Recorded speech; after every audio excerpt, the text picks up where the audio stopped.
आप देख रहे हैं न्यूज़ 9 भारत, रखिए आपको सबसे आगे। नमस्कार, आप देख रहे हैं न्यूज़ 9 भारत, मैं हूं आपके साथ अंजलि। चलिए रुक करते हैं खबरों की ओर। उत्तर प्रदेश में भूमाफियाओं के खिलाफ अभियान चलाकर कार्रवाई करने के तमाम वादे अब हवाई साबित हो रहे हैं। सूबे के मुखिया योगी आदित्यनाथ द्वारा किए गए वादे को उन्हीं के अफसरों ने साफ तौर पर नकार दिया है।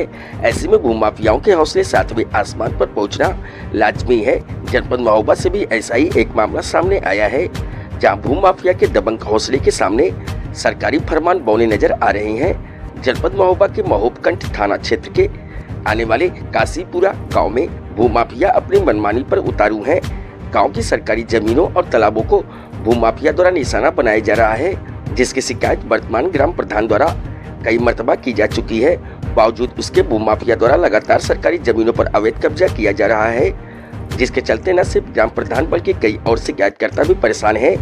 तालाब के समीप पड़ी ग्राम समाज की भूमियों पर दबंग माफियाओं द्वारा कब्जा कर खेतीबाड़ी कराई जा रही है, जबकि प्रधान को गांव में बारात घर बनाने के लिए सरकारी भूमि तक नसीब नहीं हो सकी है। महोबकंठ थाना क्षेत्र का काशीपुरा गांव अब भूमाफिया द्वारा किए गए जबरन कब्जे को लेकर खासा बदनाम हो चुका है। वहीं ग्राम प्रधान की अगर माने तो लेखपाल को दबंग माफिया के काले कारनामों की पूरी जानकारी है, लेकिन साहब इस समस्या पर कार्रवाई करने के बजाय चुप्पी साधे हुए हैं। योगी आदित्यनाथ सरकार का एंटी भूमाफिया अभियान काशीपुरा गांव में हवाई साबित हो रहा है। वहीं प्रदेश में काबिज सरकार भूमाफियाओं के खिलाफ तमाम अभियान चलाकर सरकारी जमीनों को कब्जा मुक्त कराने की बात करती नजर आती है। न्यूज़ 9 भारत के लिए मोहम्मद आजाद चौधरी की रिपोर्ट। कि जो गांव के पास जमीन पड़ी हुई है ग्राम समाज, उसमें हरिजन वसीयत होने के लिए कारण वहाँ आदमियों ने अपना मकान बना लिया और अपना कब्जा किए हुए हैं।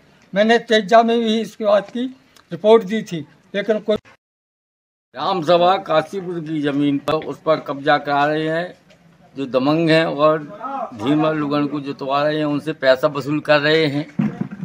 और जो कि सरकारी जमीन 40 बीघा पड़ी हुई है, उस पर दबंग लोग कब्जा करे हुए हैं। कह रहा सबने कहा भाई इसको छोड़ दो, तब उस धीमा ने कहा भाई हम छोड़ देंगे, लेकिन एक जन ठाकुर साहब में दबंगों ने कहा नहीं तुम तो भगोड़ो, उन्होंने जमीन पर कब्जा करा दी। और मेरे यहाँ जितनी भी ग्राम समाज जमीन पड़ी है उस पर हर लोग अतिक्रमण कर रहे हैं, जबकि लेखपाल द्वारा नपाई गई जमीन उसकी लिखत है मेरे और 10 पंचों के गांव वालों के दस्तखत हैं उस पर। और अतिक्रमण के बाबत मतलब मैं इतना परेशान हूँ कि मेरे यहाँ बारात घर आया है तो उसके लिए इतनी कम से कम 50 एकड़ जमीन पड़ी है। मेरे लिए बारात घर के लिए मेरी जमीन नहीं मिल रही है। मैं बारात घर बनवाने के लिए असमर्थ हूँ, क्योंकि लेखपाल भी आनाकानी कहते हैं कि वो वहाँ घूमधड़ी है, वहाँ अतिक्रमण है, वहाँ ऐसा है, वहाँ बड़े आदमियों की है, वहाँ फलाने की है, जबकि कहीं किसी की भी नहीं है। जिसकी है उसके ऊपर मुकदमा चला है, फर्जी उसकी रजिस्ट्री हुई है। और जो अतिक्रमण करे हैं किसी के भी 1 बीघा जमीन नहीं है, भूमिहीन है, और कोई 20-20 बीघा जमीन ग्राम समाज के हमारे बेड़े हुए हैं, उसमें पिसिया राई वगैरह बोते हैं। और जो गरीब आदमी हैं उनके लिए 1 खड़ैया भटोरी टमाटर आलू भटा बोने के लिए भी ज़मीन नहीं है। मैं उनके देने के लिए गया हूँ, मैंने लिखत दी, 4 पंचों ने लिखत दी, तो दबंग लोगों ने उस कागज़ को फाड़ दिया, बोले जा जिस बात को सुनाना हो सुनाया, कोई ज़मीन नहीं है तुम्हारे लिए, वो जिसकी ज़मीन वो कब्जा की है उसी की ज़मीन है। अभी के लिए फिलहाल इतना ही काफी। बने रहिए हमारे साथ। छोटी से बड़ी खबर जानने के लिए न्यूज़ 9 भारत पर अब चाहूंगी इजाजत। नमस्कार।